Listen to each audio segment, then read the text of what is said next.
With Jackson Jobe finally living up to his prospect hype and Trevor Story turning back the clock with his stellar performance of late, they lead the way of 10 great names that you must add to your fantasy baseball team heading into week 3 on today's action-packed episode of Locked On Fantasy Baseball.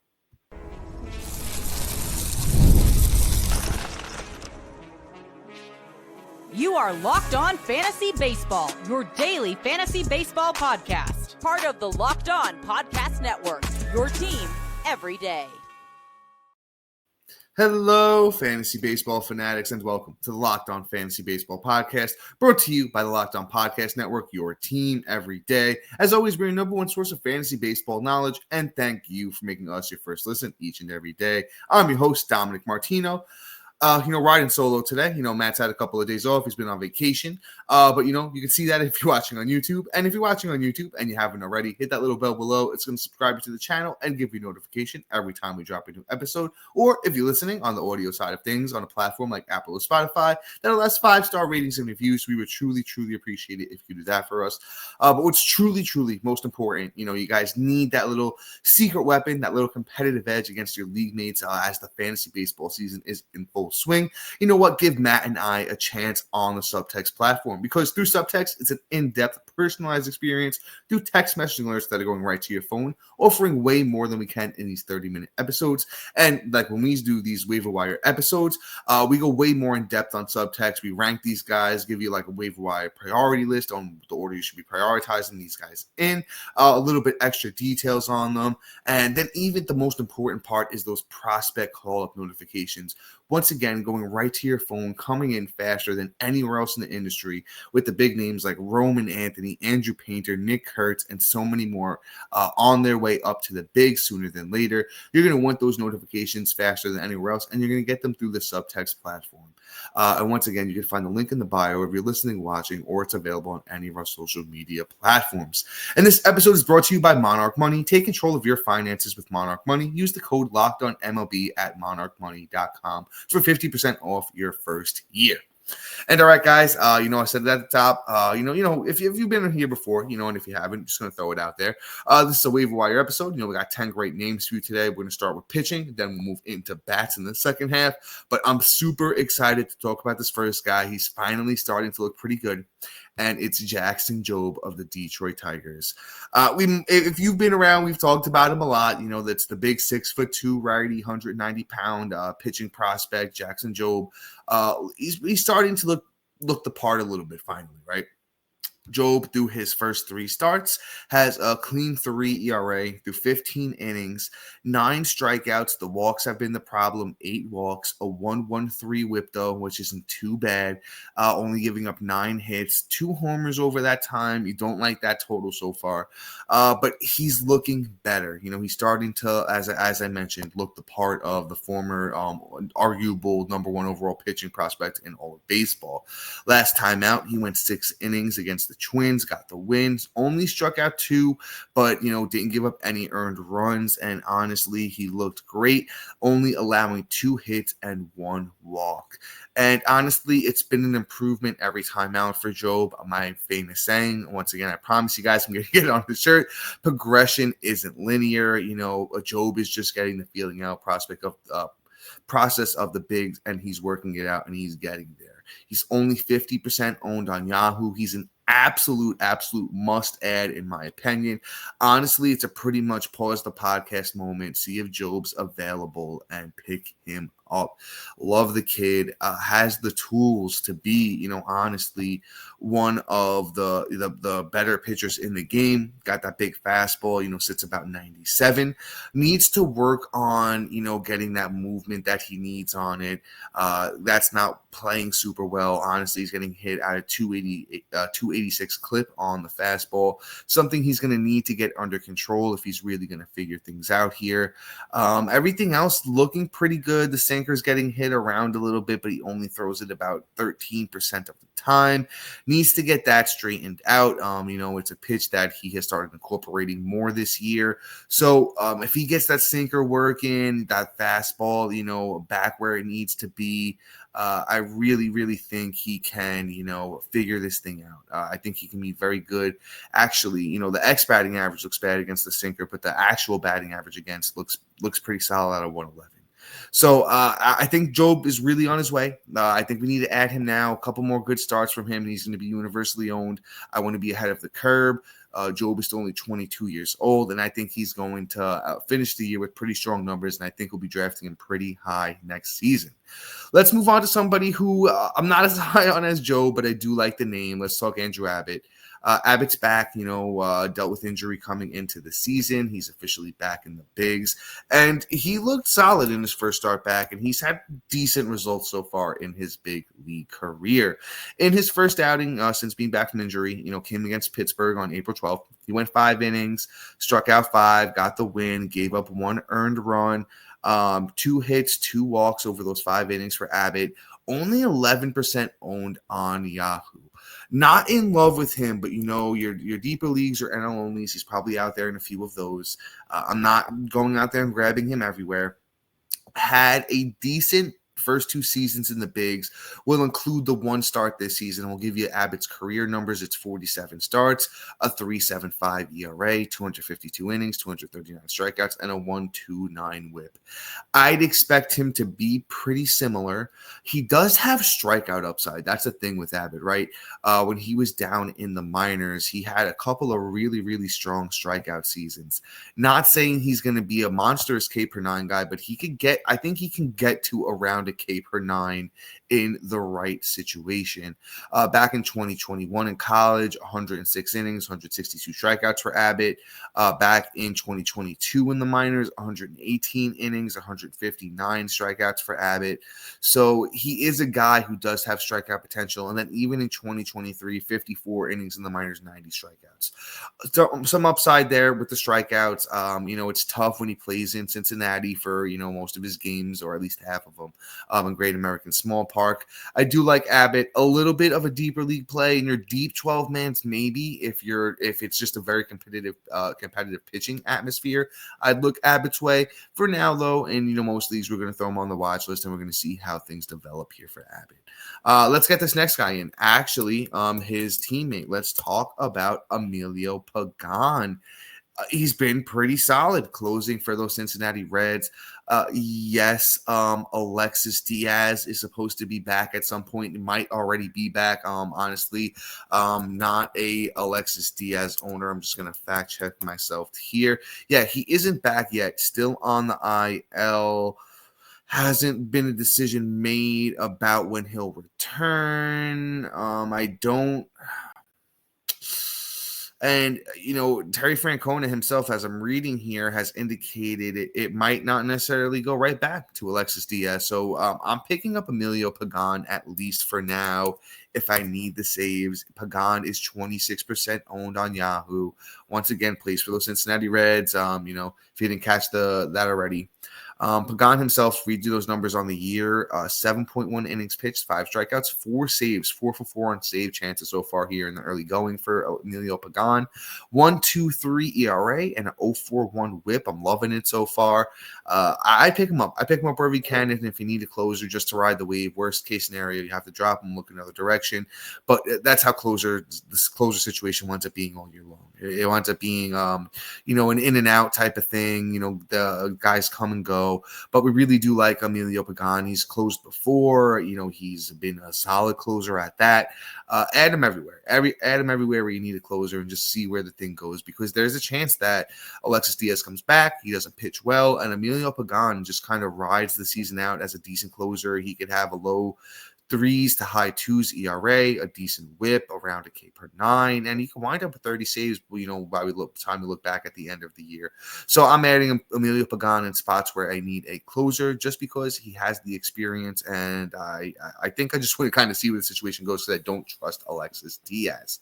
But with that being said, we actually have a former Cincinnati Reds pitcher, David Peterson, and then we'll get into our bats. coming up next. And guys, you ever check your bank account and wonder, where did all my money go? Honestly, if you're somebody like me, that's just constantly, because between dining out, online shopping, and entertainment, it's so easy to lose track. But guys, that's where Monarch Money comes in. It's going to be your personal CFO, giving you full visibility and control over your finances.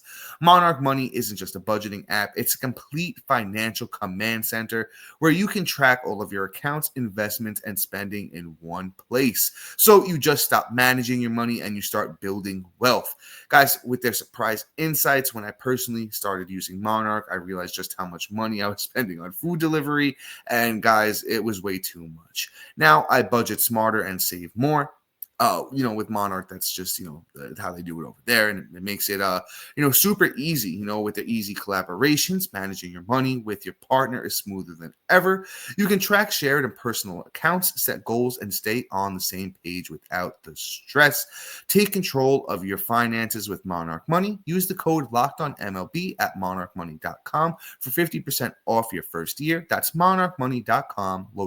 Code LOCKEDONMLB for half off your first year.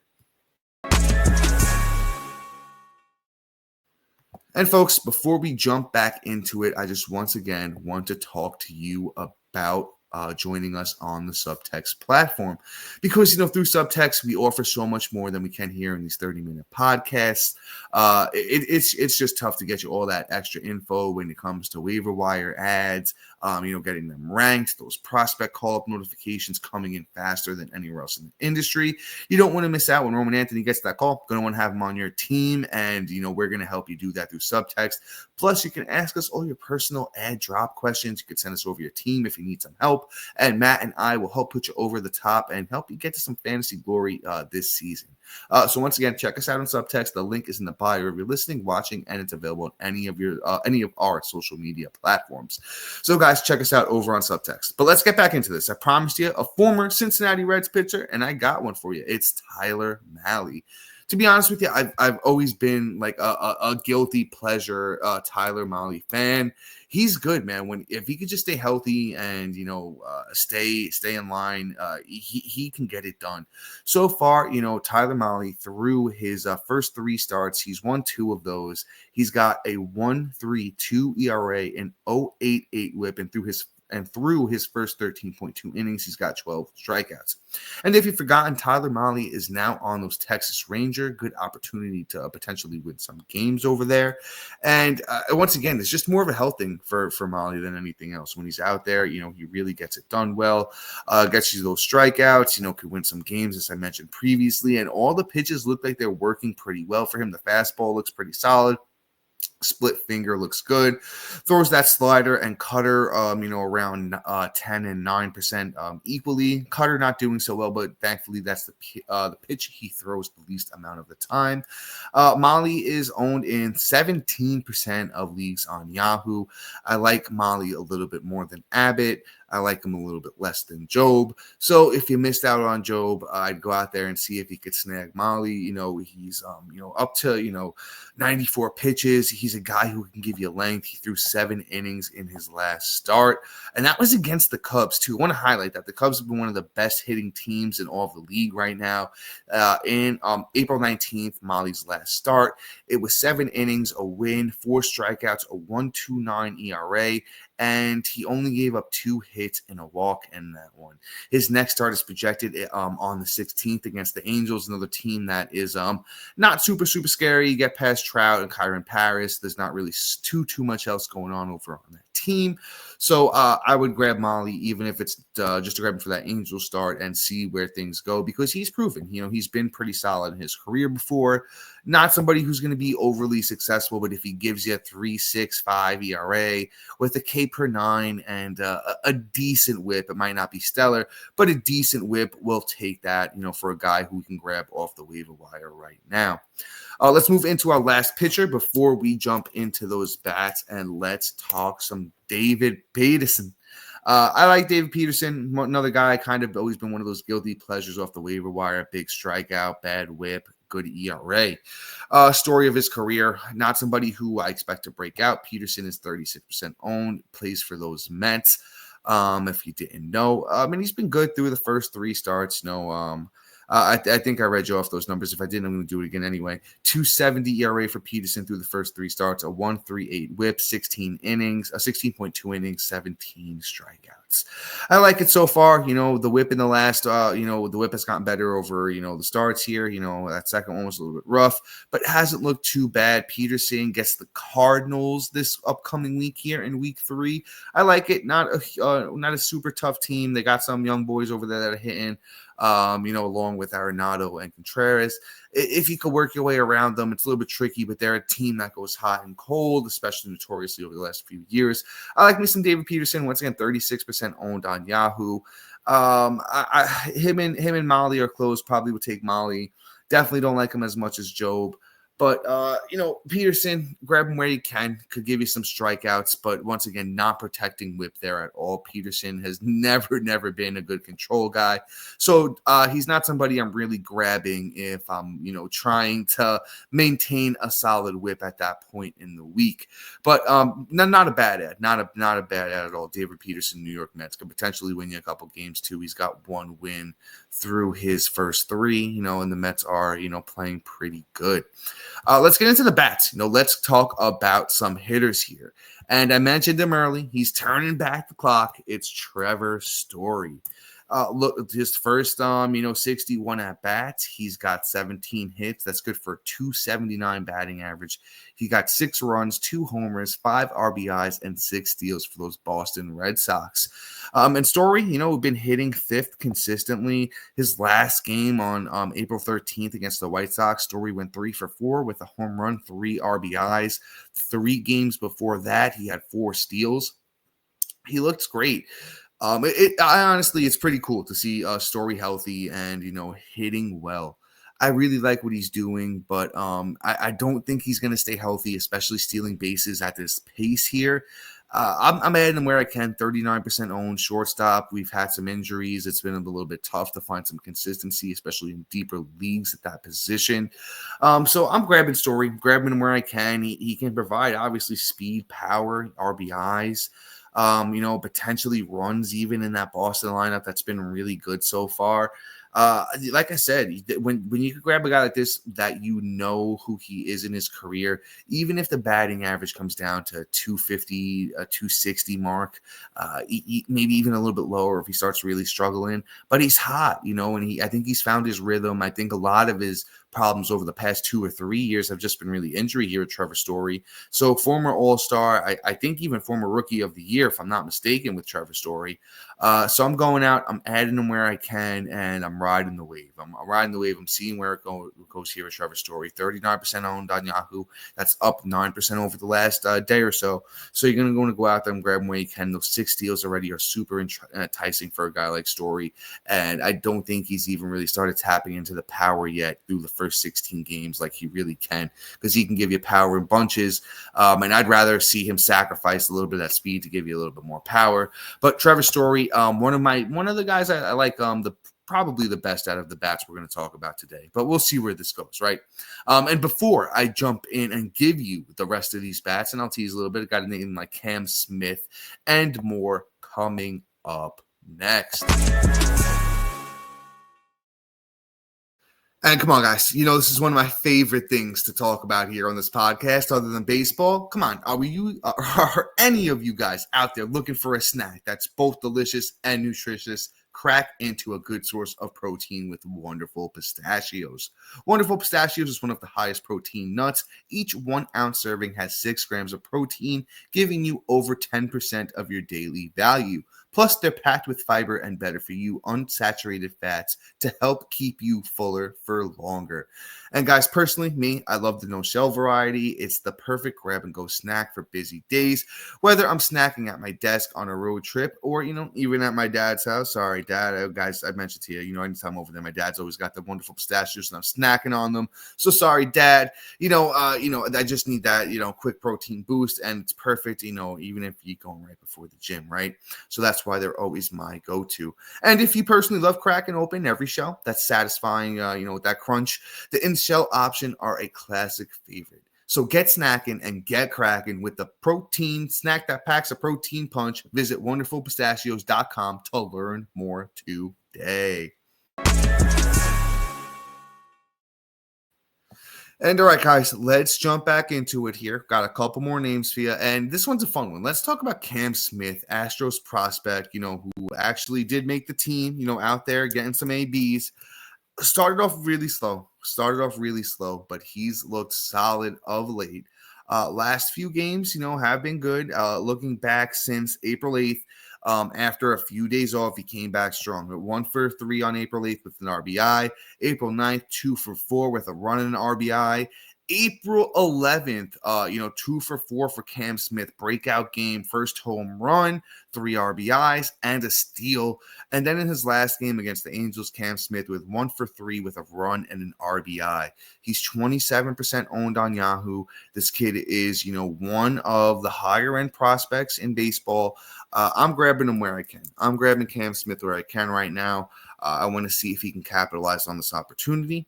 Houston needs guys to step up. They've been playing bad baseball of late, and this is just one of those guys that can really be what wakes up the team. Altuve's been playing good, but Altuve, Jordan, Paredes, Walker, Pena, this whole team really needs to get it together, and Cam Smith could be the catalyst, right? Look at the minor league track record for Cam Smith back in 2024. Good little showing in 32 games, 115 at-bats. He had 20 runs. He had 5 doubles, 4 triples, 7 homers, 24 RBIs, stole 2 bags, 313 batting average. Looking back in college, the kid was always a force. Hit for batting average, a bit of power, has a tiny smidge of speed he can throw in there too. Had a strong spring training, Cam Smith did, with 4 homers in 15 games, hit 342.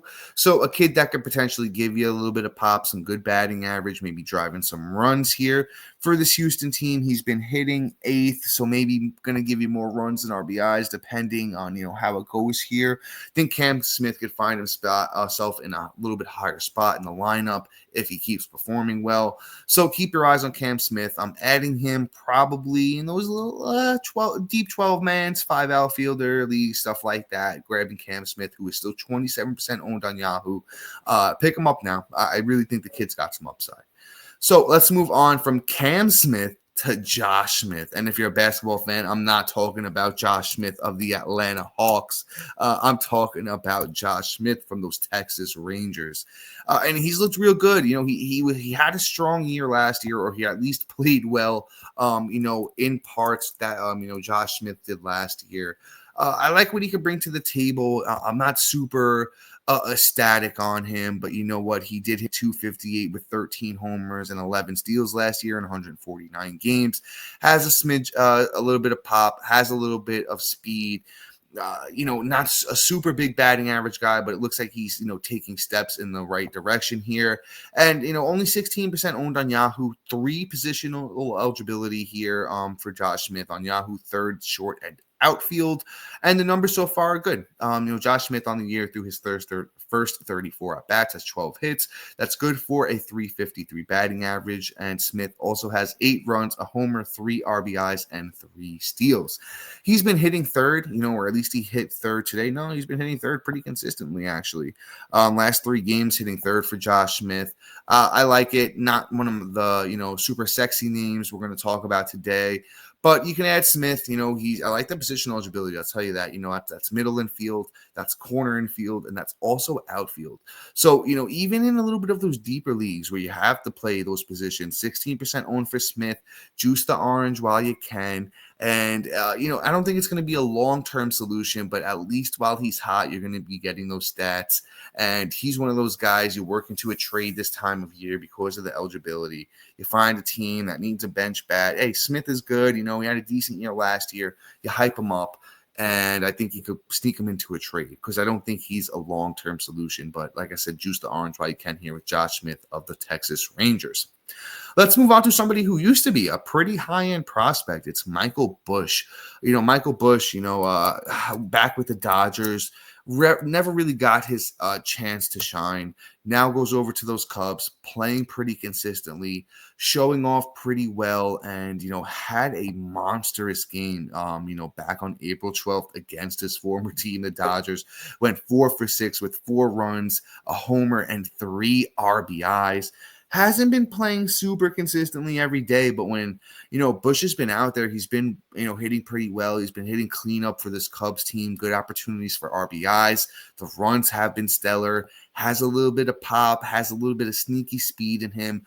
First base eligible on Yahoo, and Michael Busch only 27% owned. I really like him.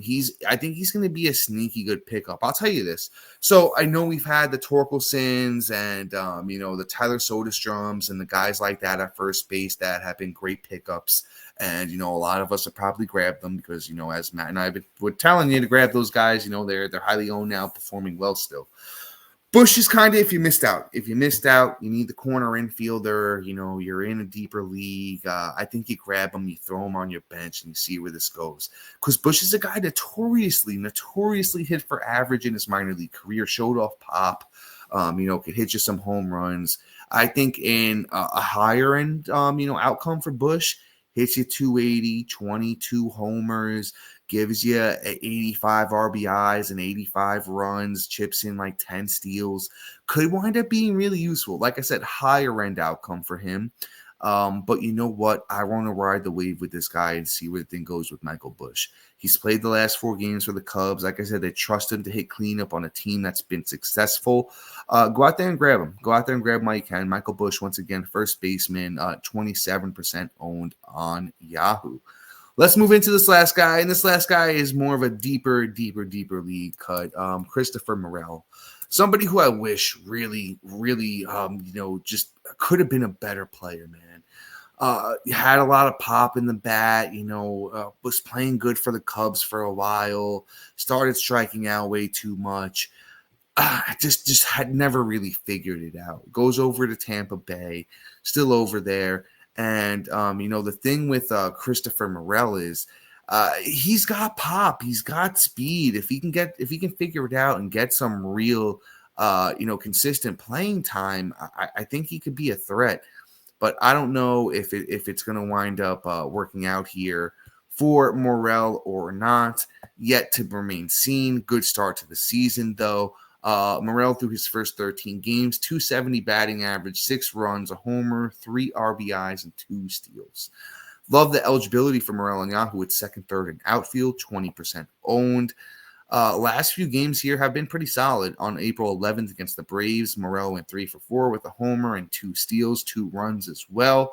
He last game 1 for 4 with the RBI. He's been playing pretty consistently, hitting 4th and 5th for the Rays. Don't love him. I think, at 20% owned, in those deeper leagues, you need that middle infielder, corner infielder, outfielder, has the eligibility for it. Could be sneaky good, could give you steals, could give you homers, wouldn't count on the batting average being great. Probably not too much of a points league play here with Morel either, just because of the strikeouts, I'm actually curious if he's cut back this year. I'm going to be honest with you. We're going to double check those stats here, Morel, on the strikeouts, because if he's striking out a little less and starting to figure things out, there is upside here, but still 15 strikeouts to 5 walks on the season. Kind of same old dance, same story here with Morel. So as much as I want to believe in the upside here that, even if you look back, in 107 games back in 2023, 388 at-bats, Morel hit 26 home runs. 21 home runs in 152 games, 135 at-bats back in 2024. It's got upside, could even steal some bags too. So Morel, more of a deeper cut, not counting on him to be good consistently. Grab him where you need the help at second, third, and outfield. Once again, Christopher Morel, Tampa Bay Rays. And guys, with that being said, that is all for today. So please be sure to like, subscribe, comment, rate, and review. And shout out to our everydayers and new listeners making Locked On Fantasy Fantasy Baseball, your first listen each and every day. And after you make us your first listen, go check out our boy Sully over at Locked on MLB and make him your second listen each and every day. Sully does a great job over there covering the game in a bit of a way than we do. Matt and I always putting our fantasy spin on things. Sully does a great job of covering the league a little bit more straightforward. So once again, go out and check our boy Sully out over at Locked on MLB. And guys, that is all for today. Huge shout out to all of you, just letting Matt and I to be able to do this. It's always a pleasure to hop on here and talk baseball with you guys. We're on the road to 4,000 on YouTube, if anybody hasn't noticed. And if you're still watching at this point, you're probably a fan. We'd love if you could share the podcast with a friend, a family member, and help us get to that 4,000 subscriber mark on YouTube. So guys, once again, thanks for listening. Until next time. See ya.